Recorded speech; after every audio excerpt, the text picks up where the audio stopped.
Radyo natin pagadian kasama po natin si Waway Belen. Waway, Masalimuot na ka. Tuloy-tuloy. Did you already learn to love them? So more siguro ng medyo pod nga Karon dira sa ato ang live stream. Hi. na puno ng pagsubok. Just like in my program, Tunog Lokal, I actually won for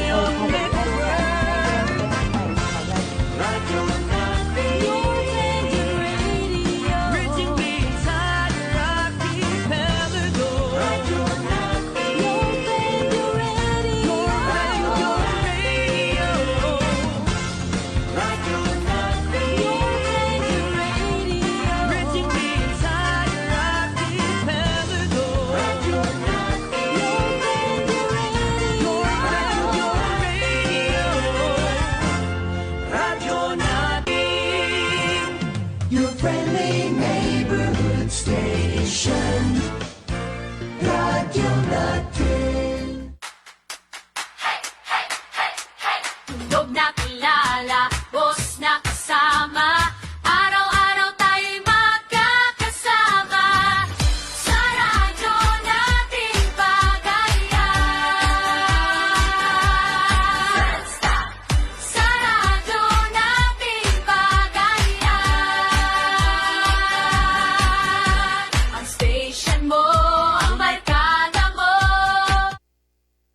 Computer accessories, furnitures, appliances, school and office supplies. They also offer laptop repairs for CPU, printers, remote, decoder, charger repairs. They have laptop battery and LCD replacement and CCTV maintenance. Infinity Computer Center and General Merchandise is also an authorized dealer of Astra, Uratex, and Extreme, a Philips Platinum Registered, currently located at V. Sariña Street, San Francisco District, Pagadian City. They also have branches in Barangay Maluluyon, Quezon Street, Molave, Zamboanga del Sur, near MBTS Campus, and in Poblacion Buog, Zamboanga del Sur, beside M4. For your information and inquiries, you can contact Infinity Computer Center and General Merchandise through cell phone number 215-3842 or cell phone number 0956-407-4879 or 0930-020-8107. Infinity Computer Center and General Merchandise.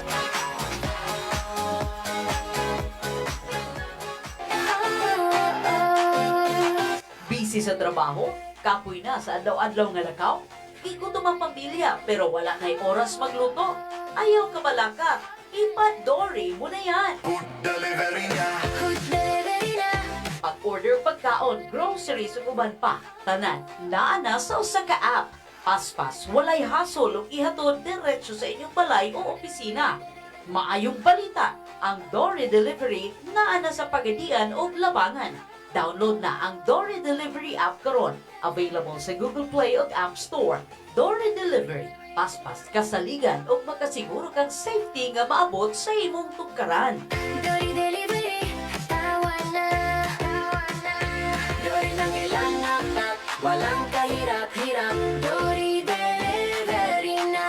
Dory Delivery. Do delivery. Belang Karina. Gikan sa Little Hong Kong of the South, Pagadian City. Aniya na ang pinakabagong balita o kasaligan nga impormasyon nga hatod sa pinakadagong FM network sa nasod. Radyo natin balita. Balitang lokal, balitang rehiyon, balitang nasyonal ug internasyonal. Uban ang mga komentaryo sa nagkunang issue sa atong katilingban. Kining tanan inyong madungog dinira sa balita nga tinuod. Radyo natin balita. Radyo natin balita. Uban ang nailang news anchor at award-winning national reporter, Waway Belen.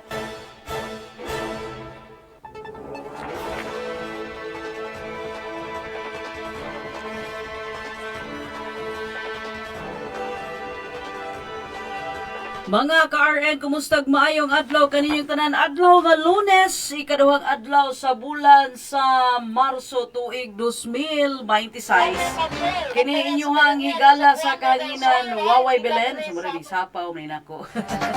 Ang atong tuwa programang radyo natin balita mga Karen ninyo mabati gikan sa adlaw nga Lunes hangtod sa adlaw nga Biyernes gikan alas 12 hangtod alaunang takna sa hapon alang sa paghatod kaninyo sa mga nagunang mga balita nga nakalap sa radyo natin pagadian o sa RN News Team.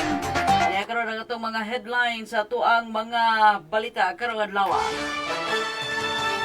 Pag-update kita lang sa to ang mga nagbiyahe gikan o Pagadian Zamboanga Pagadian Road, particular na sa nahitabo nga pagkahagba sa usa ka paril no didto sa Barangay na Kumalarang, Zamboanga del Sur. Gihatagan na sab karon na nato og road advisory ang ato ang mga kaigsuunan, particular na diha sa may Bugayo Gatob Highway. Mas naila ni siyang Maharlika Highway mga ka-RN. Samtang usa ka kaso nga pagpangluba usab ang natala gikan sa lungsod sa Tukuran. Usa ang patay, isa ang samaran sa nahitabo nga mga pagpamusil dito sa lungsod sa Tambulig. Update sa kita mga Karen labi na sa atong mga kaigsuunan nga mga OFW gikan sa gawas sa nasod. Update sa ato ang mga balita dito sa gawas sa nasod. Lakip na ang mga kasamtangan nga gihimo karon sa atong kagamhanan. Baka-untay gihimo alang sa pag rescue and at the same time pag monitor sa ato ang mga OFW dito sa gawas sa nasod.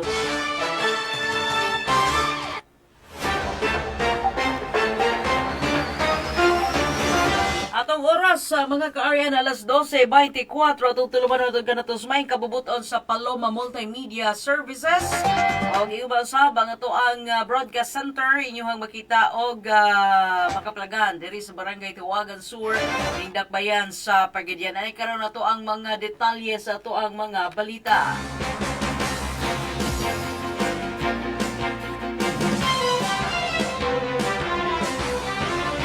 Opisyal na nga gipahibalo mga ka-RN sa tuang kagamhanan nga lokal sa Kumalarang ug lakip na nga tuang mga ahensya sa gobyerno nga gipahibalo ang publiko nga ang Pagadian City, Zamboanga City Road, particular na dias Kumalarang ug Lakewood boundary section abli na no, pero ilawom pa kini siya sa stop and go scheme para sa mga commuter o mga motorista o alang sa mga nagpadayon og mga earthworks o excavation works.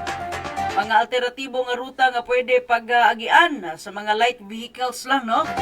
Junction Tubod, Lakewood sa Lagmanok, Junction Diplo. Og dunay gituhan nga total distance nga 33.3 kilometers, 33.3 kilometers. Og dunay gi-estimate nga travel time nga 35 minutes. Samtang alternate route usab ang Junction Tubod sa Lagmanok, Dipasi, Junction Poblasyon Buog. Dunay gituhan nga total distance nga 42.4 kilometers o magabiyahe estimated time 45 minutes. Ala na sa ka-oras basta kay makaabot ng safety.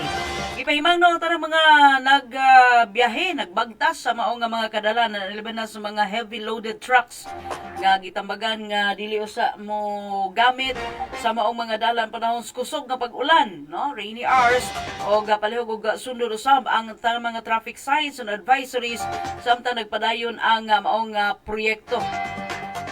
Exempted niini mga ka-RN kung adunay mga moagi nga mga emergency vehicles sama sa rescue vehicles, ambulansya o disaster response vehicles.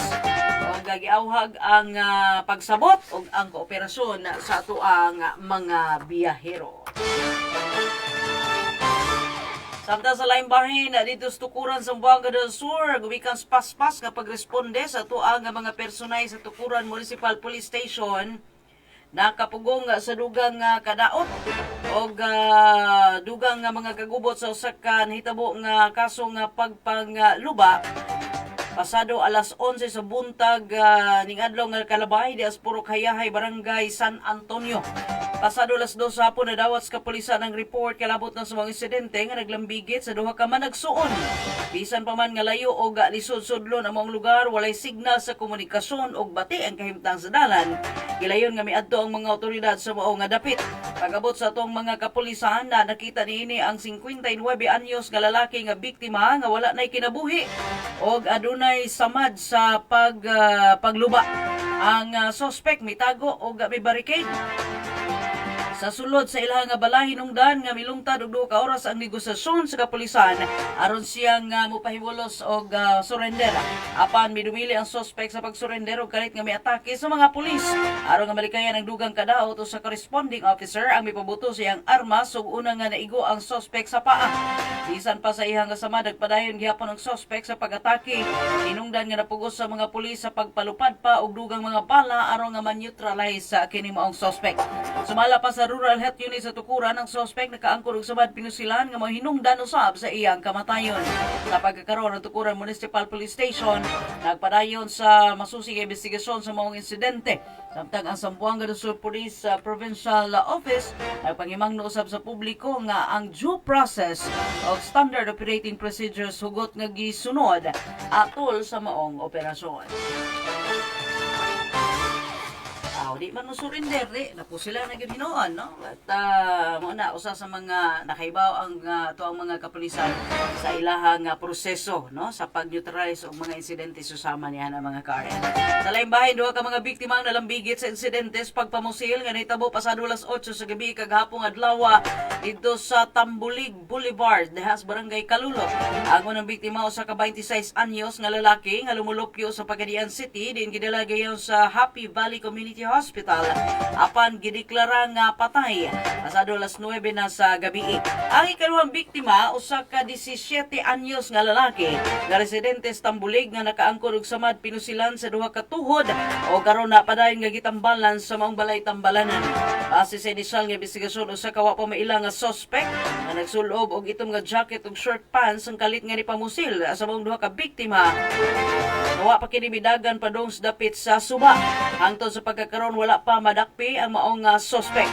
Gilayon gipahigayon sa kapulisan ang hot pursuit operation sa pagpahimutang og mga checkpoints o pagproseso sa crime scene. Samtang nagpadayon ang investigasyon aron nga masuta ang motibo o yung madakpan ang responsable sa maong krimen. Ang Zamboanga del Sur Police Provincial Office mipadayag sa ilang lawom nga pagtimbaya sa pamilya nga namatay o nga nag-awhag sa publiko nga magpabiling malinaw o makigtimbayayong sa mga otoridad. Dako sa bangka papel sa komunidad aron nga masulbad gilayon kining maong kaso. Atong oras mga ka-RN, alas 12:30 atong programa atong kanatos may kabubuton sa Tanduay Light gaan ang may kasama. Atong usab kanatos sa RD21 Herbal Oil alang sa atong mga kaigsuunan labi na sa mga nagsakit og tiyan, dunay mga katul-katul sa panit, mga alap-ap ug uban pa. Suwayin ninyo ang RD21 Herbal Oil inyo lang mapalit diri sa ato ang sibian sa radyo natin FM Pagadian. Wala pa gini sa mga butika, wala po dili sa sentro. Suwayin ninyo kay mga 21 mga powerful herbs ang giisa o lokal nga gi-manufacture, no, sa ato ang mga kaigsunan des kabukira gikan ni siya sa Oroquieta. Suwayin ninyo mga KRN, kasuway ko ni nindot ko ni halang-halang pa rin kudradong mga kaskaning natural nyo nga mga hormone nga mga gigamit nyo nga mga haplas. Usay nagkita punta og kining mabati po natong kahalang ba, no, kabinas mga gisakitag tiyan labad ang ulo. Nako, suwayin ninyo ni kay ako usahay og sakit na akong ulo diri ka trabaho on. Suwayin ninyo ning RD21 Herbal Oil mga ka-RN.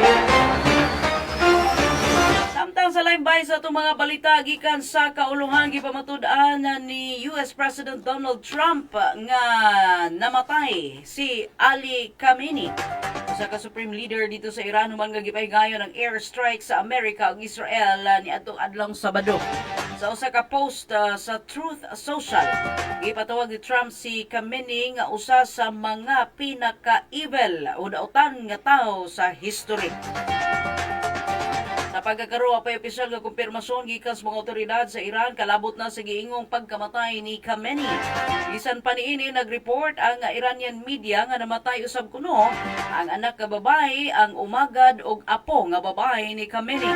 Subala pa sa ilang nga report kumpirma ang maong balita human nga nagkontak ang mga tinubdan gikan sa panimalay sa Supreme Leader.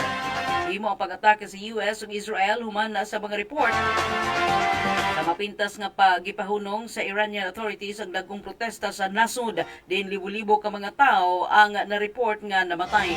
Samtang nga misaad usab si Trump nga magapadayon ang mga pagpangatake hangtod nga mapukan matud pa ang Islamic Republic. Dugang pa ni Donald Trump nga mao na kini ang giingong katapusang higayon nga sa lumulupyo sa Iran aron nga mabawi ang ilahang nasud.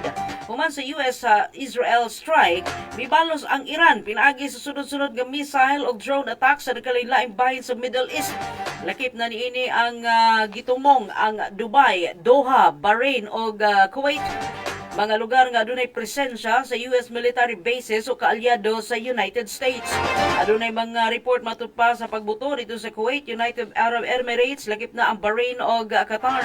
Na-report usab nga adunay mga namatay dito sa Abu Dhabi ug usab pa sa Tel Aviv. Samtang dunay sumala pa sa Iranian Red Crescent, niabot na sa 108 ang namatay sa US-Israeli strike nga miigo sa usa ka girls' school dito sa Iran. Gitawag sa tipkababa sa organisasyon ang mga biktima nga mga student martyrs. Samtang sa laing bahin, alas 12:36, nagpasidaan karon ang Philippine Exporters Confederation Incorporated, Confilexport. Ito Domingo nga ang nagkakusog nga tensyon sa Middle East mahimo nga magdala og dako nga epekto sa global supply chain human sa pag-atake sa Iran sa United States ug Israel ug ang pagbalo sa Iran.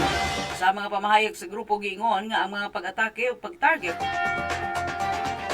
sa nasud sa Middle East nga adunay US military bases, lakip na ang restrictions sa Strait of Hormuz nakaresulta sa pagka-delay sa airspace o logistics operations samtang bisaka ang volatility sa energy markets. Sumala pa sa PhilExport kini ang mamahimo makapahinay sa price competitiveness sa mga produktong Pilipino sa global nga merkado.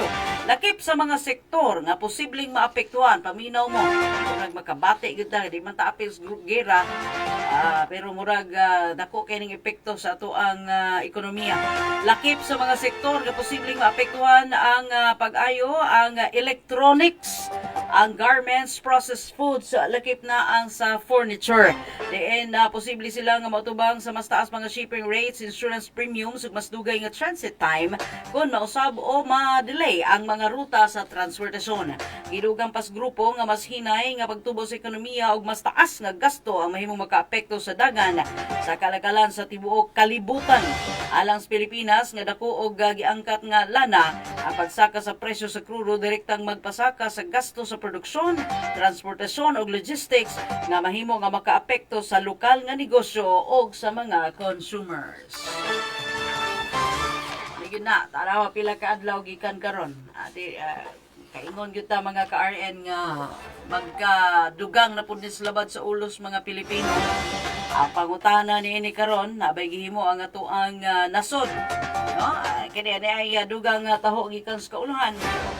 Naghimo na og preparasyon ang Department of National Defense ko DND ug Armed Forces of the Philippines alang sa posibleng paghiklin sa humanitarian mission para sa mga Pilipino sa Middle East tungkol sa posibleng paggrabe sa tensyon human sa airstrikes nga gilusad sa Estados Unidos ug Israel batok sa Iran. Sumala pas tip kamaba sa DND nga si Arsenio Andulong andam ang AFP sa pagtabang sa humanitarian ug evacuation operations kung sila suguon. Hindi gisugo so pagday ni klaro. Libuan ka mga Pilipino ang nagtrabaho nagpuyo sa Middle East, lakip na ang mga household service workers, ang caregivers, engineers ug health professionals. And bad news, kaduna na isa nga report usa ka caregiver ang namatay sa Middle East mga ka-RN gumikan sa maong giyera. Dugang pa ni Andulong andam na ang DND ug ang AFP pagresponde sa posibleng contingencies, lakip na repatriation support ug crisis response coordination alang sa mga Pilipino sa mga nasod nga maapektuhan kung magkinahanglan og dugang aksyon.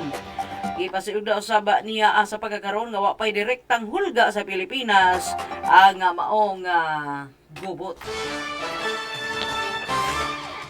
Giingon tabang lagi. Kung sa kakaandang, naghuwato mo tayo sa sugoon. Kaya musugoan na, nagngita na magpamaagi. Hugon sa po ilang himuon. Aba ba tayo capability, na ba tayo sakto ikwepo, na ba tayo sakto nga mga kagamitan sa pag-repatriate. So, more or less na sa 20 mil ka mga Pilipino, mga ka-RN, ang gikinahanglan nga ihiklin, no? Gikan sa nagkalain-lain nga mga lugar dito sa Middle East. Aron nga mahalikay pero dili nga na nakadali. Remember, saradong mga airport. May batag natay mga nindot nga mga equipment o may mga gamit nga pang-transportation makalikay og bala. Nga nakita ninyo dito sa TV mga car-en nga nagising panglupad na ang mga missiles. So ay kasagang itong mga Pilipino papatik-atik. Ay nako, munay pag-abot sa adlaw mga ka-RN, suwayan ninyo, tanawan ninyo pohon-pohon, mabati ninyo ang epekto ni ining maong gubot. Di pa po muliho, kaya pa daw kuno directly naka-apekto.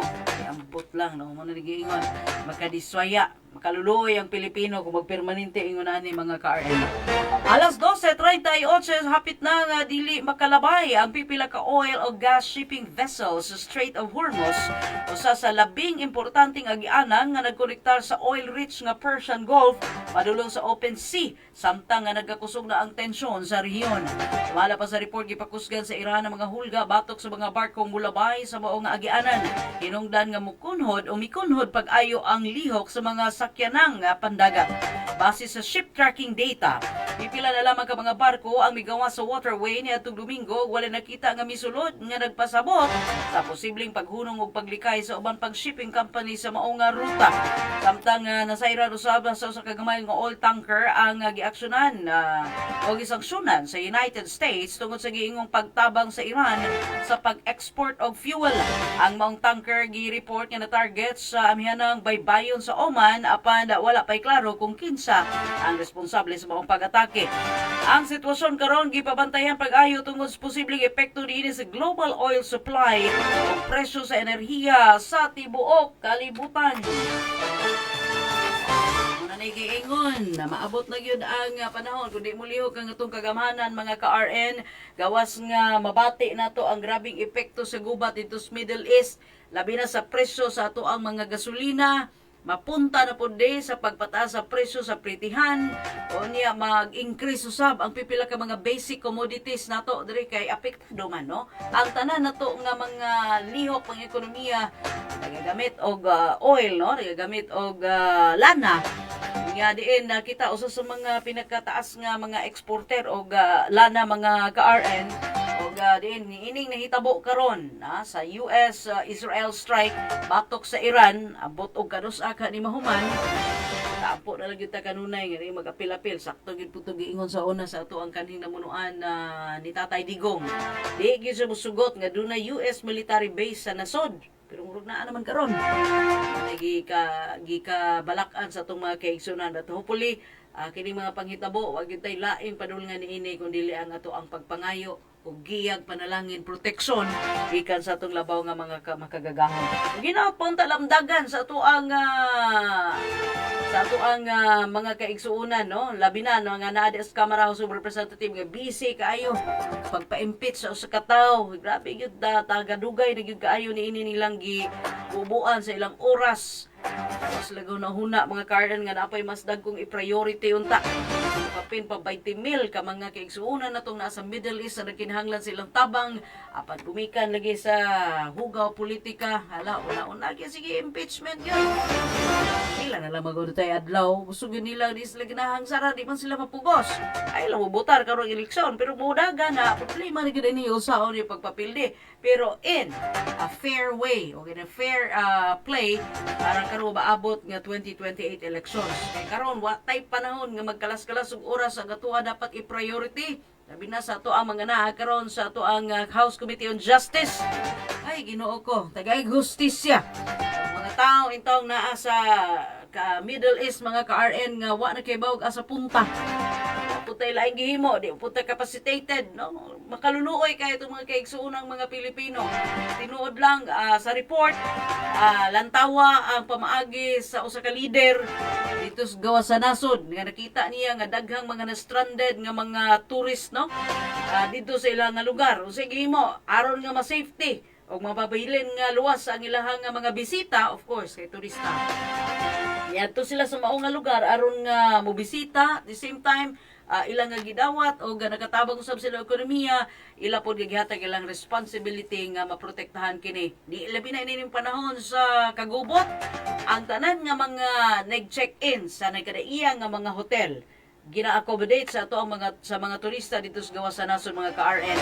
Ang ilang gobyerno ang min-cater sa mga balay ronon. Kinahanglan ma-extend ang tagaan nila kamanduan ang tanang mga hotels nga dunay mga nag-check-in nga mga foreign visitors nga i-extend hangtod nga mahinanay mawa ang kagubot o makahinahinay naglupad sa ilang tagsa-tagsa ka mga nasod ang ilang mga bisita. Inguna na ba?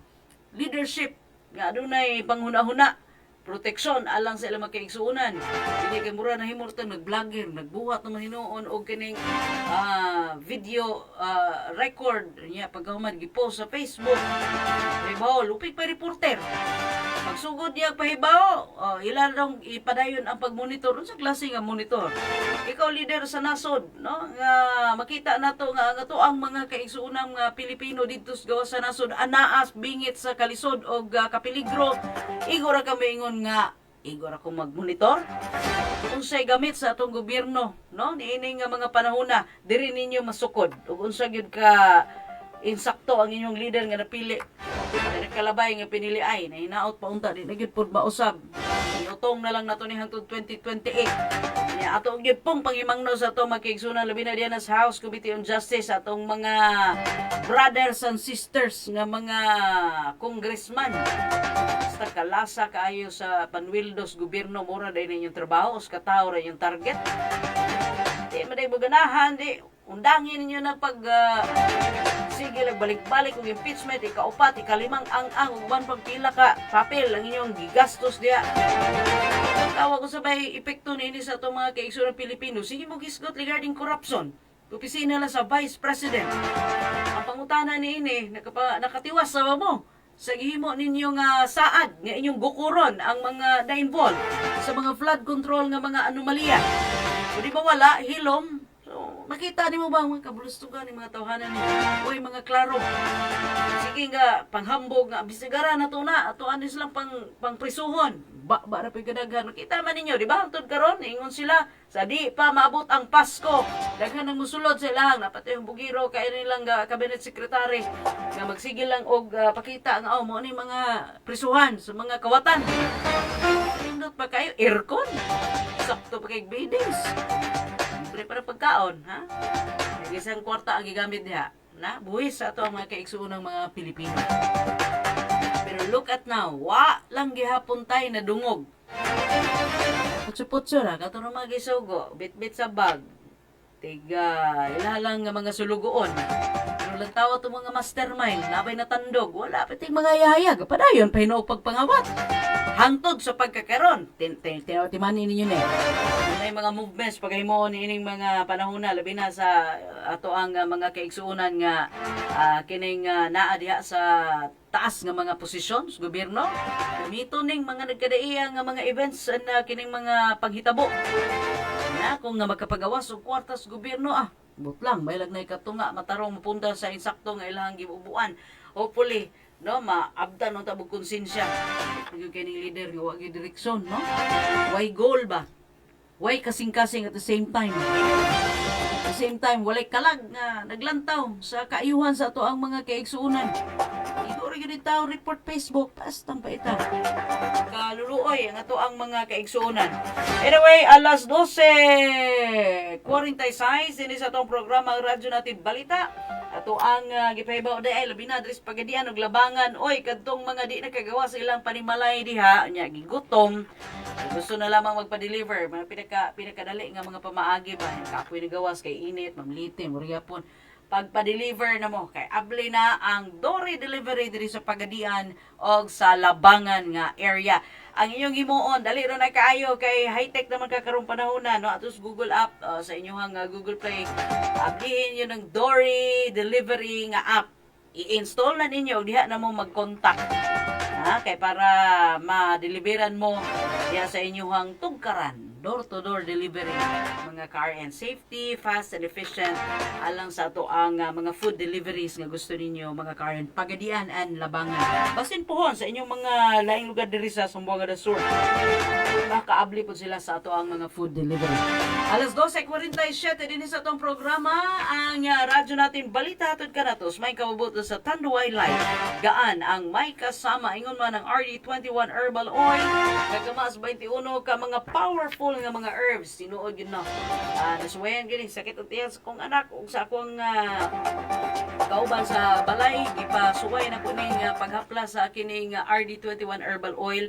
Mas mabati pa nimong halang at the same time nga musunop sa imuhang tiyan o hinungdan nga pagayog yun no o sa tas mga nakapamatuon niya ng mga ka-RN. So ayun yung RD21 Herbal Oil wala ni diya sa merkado, wala na diya sa mga butika na pa ni diri sa ako wala pa ni distribute diri sa ato sa syudad sa Pagadian, pero aron sa mga gusto makasuway anhian ninyo dire aron mo makapalit no sa RD21 Herbal Oil mga ka-RN. Para matayong oras pagpadayon sa atong programa, tagin niyo ang ato ang programa nga In His Time alang sa ato ang mga mahilig og radio drama pero tagawag di siya kay hatod kanato sa MX3 og ang DZRH.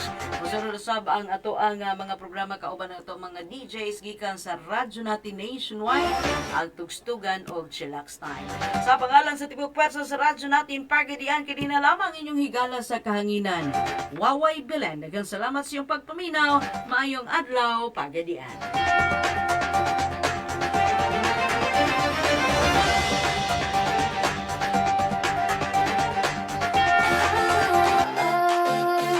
Busy sa trabaho?